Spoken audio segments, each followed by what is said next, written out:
In 20 or 30 years from now, the students of the future will look back at their history books and they'll read things like this.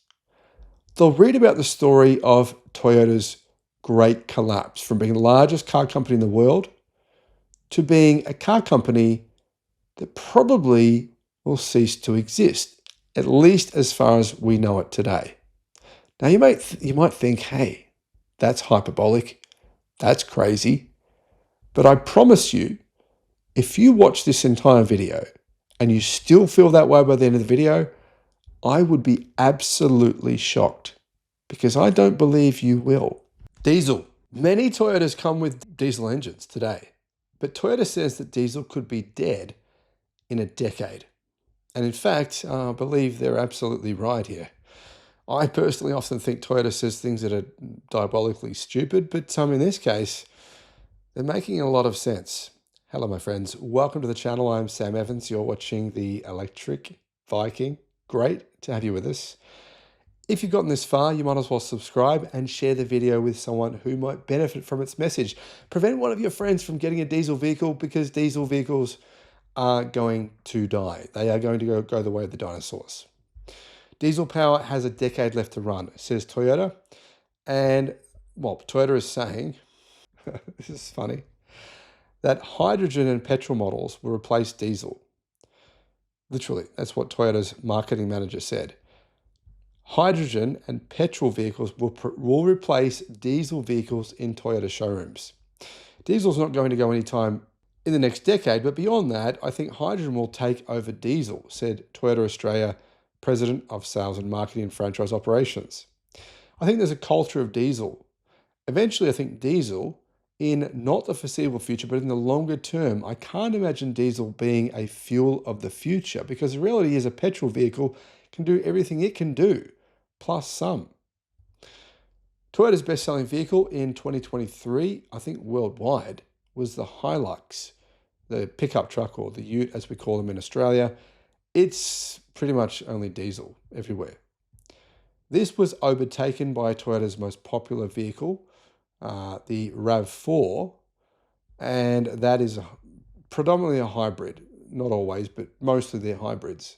Now, Toyota has announced a plug-in hybrid version of a next-generation RAV4 that will come in 2026. But the truth is, at this point in time, many of Toyota's vehicles are still powered by diesel.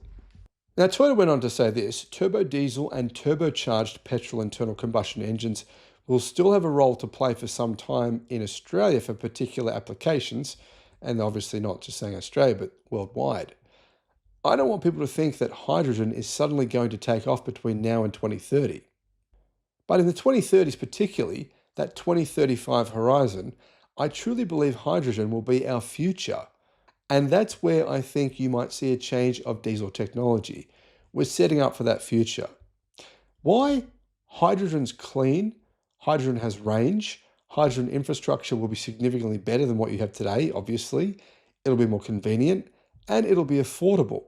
Now, today, hydrogen costs on average 36 times more than gasoline or petrol.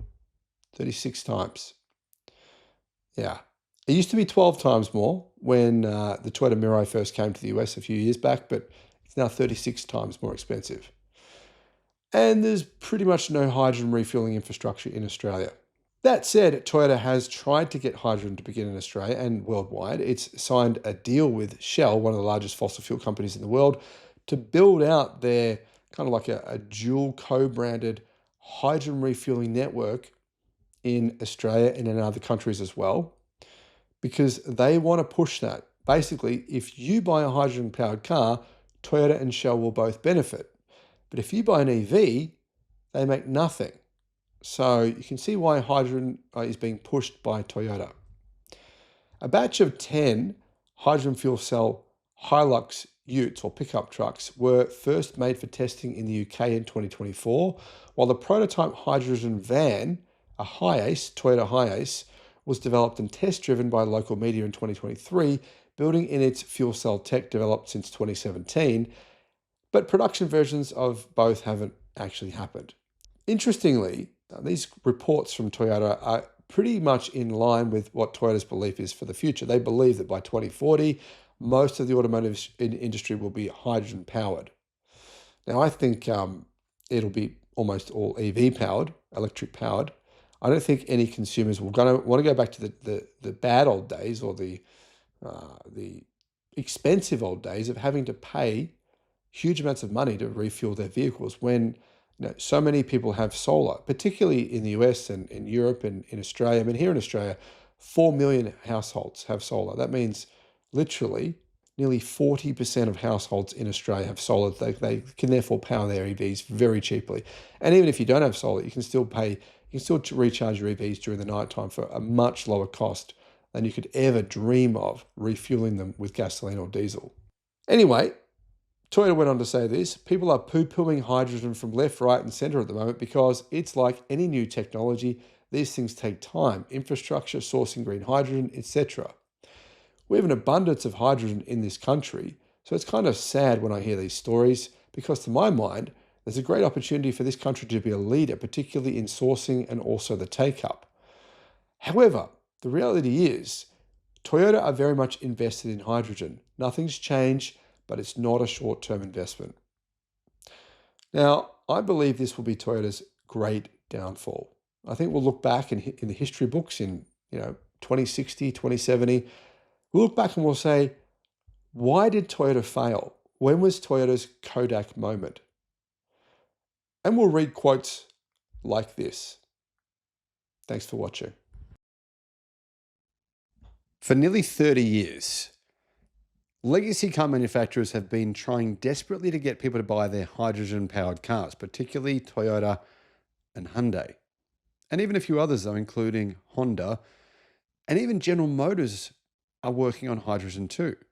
That said, BMW will have their first mass-produced hydrogen car coming out by the end of this year. Toyota have a new version coming out as well. And this is in spite of the fact that hydrogen-powered cars have almost zero demand worldwide. In fact, the market is so tiny that it represents less than 0.001% of all global car sales worldwide. And it's shrinking. Global sales of hydrogen vehicles they've crashed. In the first quarter of 2024, they fell to only 2,382 worldwide. That was a year ago, right? And that was a decline of 36.4% year over year.